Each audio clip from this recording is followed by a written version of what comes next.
motivation. When motivation is absent, Chinese students rely on systems and environments that make studying an automatic behavior rather than a choice. For those preparing for the gaokao, the pressure is often too high to depend on feeling like it, so they use specific strategies to keep moving even when they are burnt out or disinterested. Removing decision fatigue, students often fail to study when they have to decide what to do.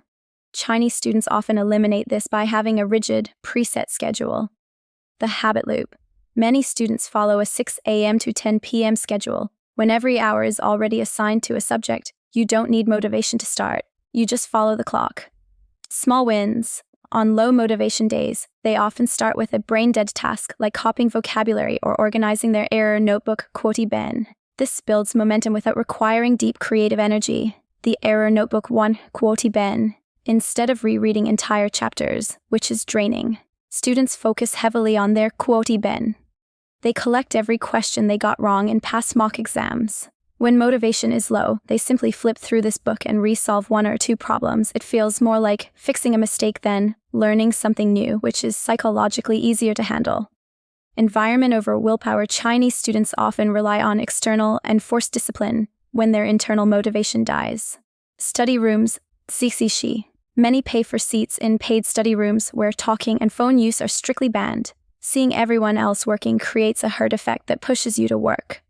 Phone confiscation. It is common for parents or schools to take phones away entirely. By removing the alternative, distraction, studying becomes the only thing left to do.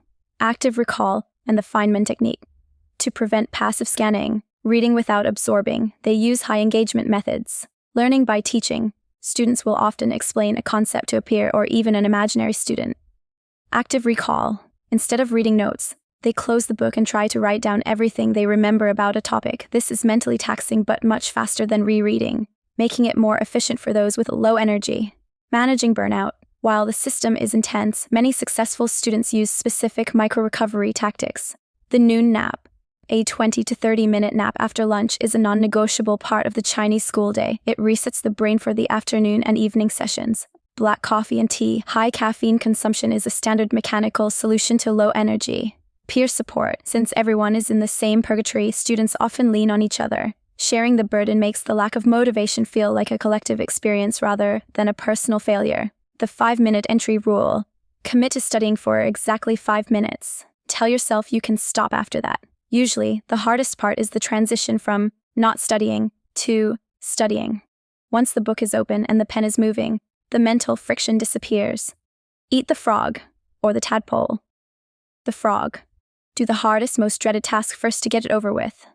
The tadpole. If the frog is too scary, do the easiest, smallest task like sharpening pencils or labeling a diagram just to get your hands moving.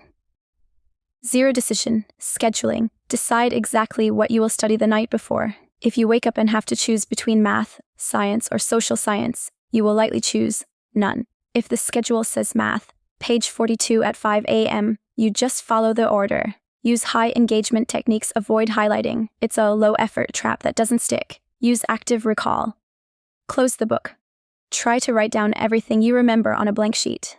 Check what you missed. This struggle to remember is what actually builds brain connections.